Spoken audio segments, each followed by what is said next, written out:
buhay at makasaysayang kultura ng mga Cebuano. Ang lungsod ng Cebu ay ang tinaguriang the oldest city in the Philippines at kilala rin bilang Queen City of the South. Ito ay matatagpuan sa gitnang bahagi ng Pilipinas at kilala ito dahil dito mismo nagsimula ang Kristyanismo sa ating bansa. Ang Cebu ay opisyal na itinatag noong ika-16 na siglo, taong 1565, nang dumating ang mga Kastila sa pamumuno ni Miguel Lopez de Legazpi. Si Miguel Lopez de Legazpi ay isang Spanish navigator at ang kanyang pagdating ang naging simula ng Spanish colonization dito sa Pilipinas. Sa Cebu, tinatag niya ang kauna-unahang Spanish settlement na tinawag na Villa del Santísimo Nombre de Jesus na siyang nagsilbing pundasyon ng Cebu bilang unang kabisera ng Pilipinas at siyang naging sentro ng kalakalan ng Espanya sa Asia. Isa sa makasaysayang lugar na matatagpuan sa Cebu ay ang Magellan's Cross, isang simbolo na itinayo ng Magellan bilang tandaan sa pagdating ng Kristyanismo sa Pilipinas. Isa sa kilalang oldest Christian relic sa ating bansa ay ang Santo Niño de Cebu, dahil ang imaheng ito ay ang sinasabing ibinigay ni Ferdinand Magellan kay Hara Humamay bilang bahagi ng pagpapakilala sa Kristyanismo noong taong 1521. Hi everyone! Welcome sa aming podcast. Ngayon, tatalakayin natin ang makulay na kasaysayan at kultura ng mga Cebuano. Isa ang Cebuano sa pinakamalaking ethno-linguistikong grupo sa Pilipinas. Ako nga pala si Maria at kasama ko sina Abby, Ali at si Angie. Hello! Bago natin simulan ang lahat, ano nga ba ang ethno-linguistiko? Ang ethno-linguistiko ay tumutukoy sa pag-aaral ng ugnayan ng wika, kultura at etnikong grupo. Ito ay nagpapakita kung paano nagbubuklod ang isang pangkat ng tao sa pamamagitan ng kanilang magkakatulad na kultura, tradisyon, kaugalian, at pinagmulang etniko na nakapaloob sa kanilang ginagamit na wika. So parang pinag-isa lang siya, no?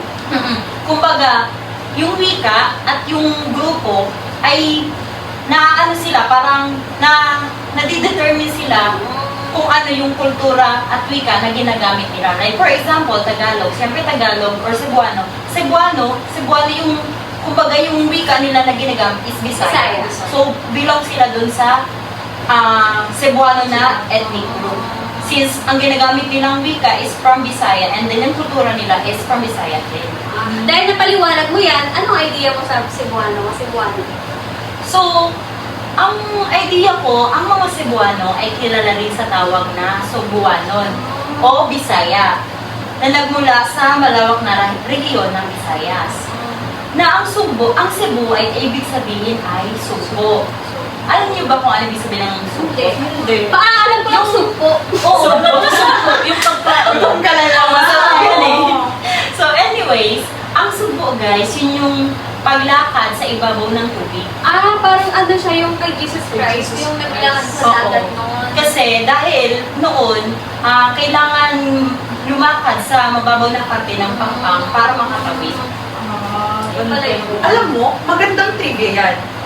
Bago pa dumating ang mga Kastila, kilala na ang mga Cebuano bilang mahuhusay na nangangalakal at mandaragat.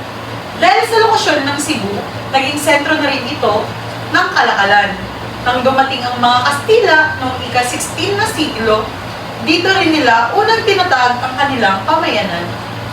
Correct ka dyan, Ali. So parang barter nung ano? Ay, oo. May barter nung Nung panahon, di ba? Nung panahon. So sa Cebu, parang popular sa kanila yung barter. Palitan na ba? Hindi pa uso nun yung salaki. Mga ganun. Tama din, Ali, that kasabay ng kolonisasyon ay ang pagpalaganap ng mga Kristyanismo. So, karamihan sa mga Cebuano ngayon, mga Kristiyano. Kaya pala ang daming sa Pilipinas, no? Siyempre, na-colonize tayo ng Kastila and Stila. So, kalimitan, karamihan sa mga Pilipino, Kristiyano. Tsaka ang Cebu, kilala sila sa Sinulog Festival. Nakalimutan mo ba kayo? Oo, may nakita na akong mga ano niya sa television. Yung yung maraming makukulay na damit, yung mga ganda. yun. Sa Cebu pala yun? Ang alam ko ginaganap yan pag Mayo. Ano ba yun? Santo. May Santo ninyo yung mga yun. May mga sayaw. Tama yung sinabi mo, may sayawan, makukulay na kasuotan. Pinagsama kasi yung influensya ng mga katutubo sa mga kasasina. Di ba ang alam ko, narinig ko na din, ang Cebu is siya yung tourist spot ng ating Pilipinas. Opo. Madami maraming ano doon. Foreigners. Afang. Madaming afang. Relihiyon ang kultura ng Cebuano. Ang kanilang wika, Cebuano ay ginagamit ng milyon-milyong tao ng Bisaya at Mindanao. Isa itong mga pamunahing wika ng bansa at bahagi ng Austronesian language family. Yung pala yun. May ano bang language ng Bisaya? Ako na, ambot sa iyo mo, day. Yun ang Ano taday. bang ibig sabihin? Ewan ko sa'yo. Hindi, bakit ba dito? Kilala ang mga Cebuano sa kanilang mga pagiging magiliw, matibay na ugnayan ng pamilya, at hilig sa musika. Kaya, di ba, napansin nyo, as of now, as of this days, ang mga musikero, mga Cebuano, kailan si Sharon Ellis. Ano yun? Diba sumano yun sa ano? Saan ba yun? The Voice ba yung Parang sinalihan niya? The Voice ata. The yun, Voice sabi Songs niya. Pamilya ata yun. Magaling kumanta eh. Ang taas ng boses niya, di ba? At musikal, at awiting, dun sa bayan nila, alam niyo yung ano, yung matod nila. Ganun din yung ano. Ano ito sa to? Parang kung sa Bicol, sa Rumbanggi. Ay, kumbaga yun yung parang popular song sa kanila. Tama. Diba sa mga Bicolano, yung Sarumbanggi? Sarumbanggi. Alam ko yung Sarumbanggi eh. Parang Pero matod nila. ang matod nila kasi parang ano siya, unequal love. Kaya yun, Hindi sila pantay lang. na. Hindi pantay na pag-ibig. Kayo huwag ka magbamalan di pantay. Ako eh.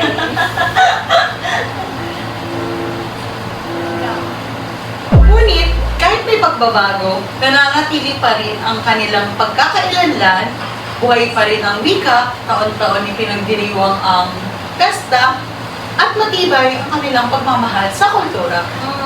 Pero alam mo ba, Ali?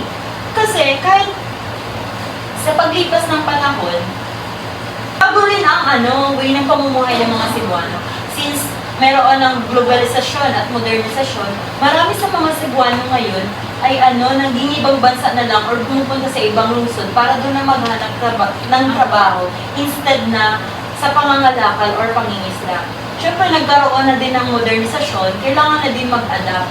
Parang ano din yan, sandali. Parang yung sa trends, yung popular trends, kung saan yung uso, sumusunod sila. oo. So, dynamic, hindi sila yung not static. Oo. Nagbabago. Nagbabago sa pagdating ng panahon. Siyempre, kailangan natin yan para tayo ay... Umunlad. Oo. Mag-evolve. Sa magandang halimbawa na rin ang paano ang pag-angkop ng kultura sa pagbabago, yun nga, hindi yun mawawala. Kung ano yung kultura sa Cebu, andun pa rin yun kahit yung panahon natin ngayon, nagbabago na, nag-evolve, mga technology, pero yung kultura ng Cebu, nandun pa rin yun. Oo, tama ka dyan, Maria. Sa wika, pesta at pag-araw-araw na gamit, patuloy ang buhay sa Cebu identity. Matatag, masigla, at nakaugat sa kasaysayan. Yung pala Di ba, yun. Ali, yung papa mo taga Cebu? Oo nga. Oo, taga Cebu yung papa ko. So, basically, si mama ko taga Bicol at si papa ko taga Cebu. Nung panahon nila, may mga kasabihan na kapag nakapag-asawa ka nang hindi dito nakatira sa Bicol, parang dadalhin ka doon sa lugar nila. Lalo na babae si mama at lalaki si papa ko. Pero kabaligtaran ang nangyari. Si papa pumunta dito. Napilitan siya pumunta dito kasi ayaw ni mamang tumira doon sa Cebu. Hindi dahil sa pangit sa Cebu or ano. Sa totoo lang, maganda talaga doon. Mas maunlad doon sa Cebu. Kaso lang, si papa ko mahilig sa barkada. So, dinalayo ni mama ko, si papa ko sa mga temptation, mga bad influence. Siyempre. Kasi kung doon kayo, baka yung papa mo, panay barkada lang. Oo, talaga. Hindi lang kayo ang pamilya. Okay. So, ano, Hindi, totoo yun. nung nagbisita kami doon, nagbukasyon kami, maganda talaga doon kasi parang free ako kasi doon kasi kada naman lumalabas ako sa bahay namin, puro mga kilala ni papa ko, puro mga kapinsan. Wala na lang, presidente tatay mo. Oo, Ano kamag-anak. ano bang masarap na pagkain yun? Oo nga.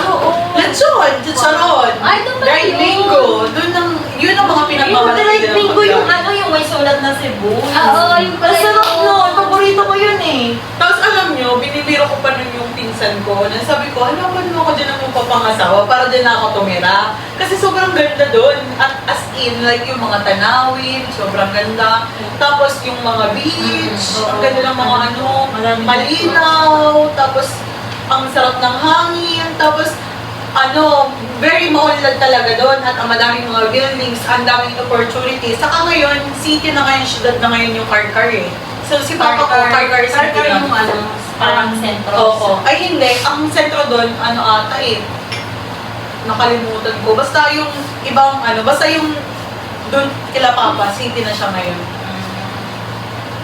At dahil dyan, natatapos na ang ating episode tungkol sa Cebuano Ethnic Group. Maraming salamat sa pakikinig at sana may enjoy kayo at may natutunan kayo sa kanilang kultura. Huwag kalimutang mag-subscribe, like, and share. Basta iba pang episode tungkol sa iba't ibang etiko ng grupo sa Pilipinas. Bye!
Applying cultural relativism to Cebuano culture means understanding Cebuano traditions, values, and practices within their own context, rather than judging them by Tagalog or Western standards.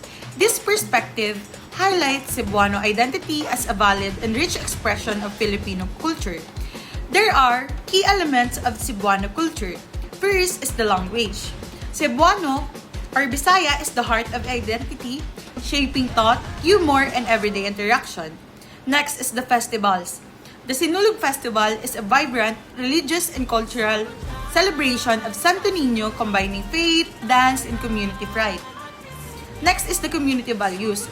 Hospitality, kinship, and pakikisama or getting along are expressed in informal gatherings and strong family ties. Lastly is the regional pride. Cebuanos often emphasize their distinctiveness from Manila-centric culture, asserting their own traditions and worldview. Next is the cultural relativist perspective. First is the language pride. Cebuano resistance to Tagalog dominance is not defiance, but preservation of identity. Next is the festival. Sinulog is not better or less authentic than Tagalog festival like Pahiyas. It reflects unique historical and spiritual roots. Next is the values. Cebuano hospitality and Tagalog utang na loob or depth of gratitude are equally valid moral frameworks just expressed differently. Lastly is the regional identity. Cebuano pride is a way of safeguarding cultural heritage, not rejecting national unity. So there are takeaway about this. Through cultural relativism, Cebuano culture is seen as distinct yet equally valid thread in the Filipino tapestry. It teaches us to appreciate diversity without ranking cultures and to recognize that Cebuano traditions enrich the Philippines just as much as Tagalog ones. So, ayan. So, for the next episode po is ipag-uusapan natin naman ang konsepto ng culture relativism o relativismo ng kultura. Ayan. So, what is cultural relativism? So it means the idea that we should understand beliefs and practices within their own culture context instead of judging them by the standards of another culture. So ibig sabihin natin agad, hindi natin agad huhusgahan ang kaugalian ng ibang tao gamit ang pamantayan ng sarili nating kultura. Sa halip, susubukan nating unawain kung bakit mahalaga iyon sa kanila. So for example na lang, ang pagmano sa Pilipinas ay tanda ng paggalang. Sa ibang bansa ang bowing o handshake ang ginagamit nila. Ang relativismo ng kultura ay natuturo na lahat na ito ay valid, depende sa konteksto.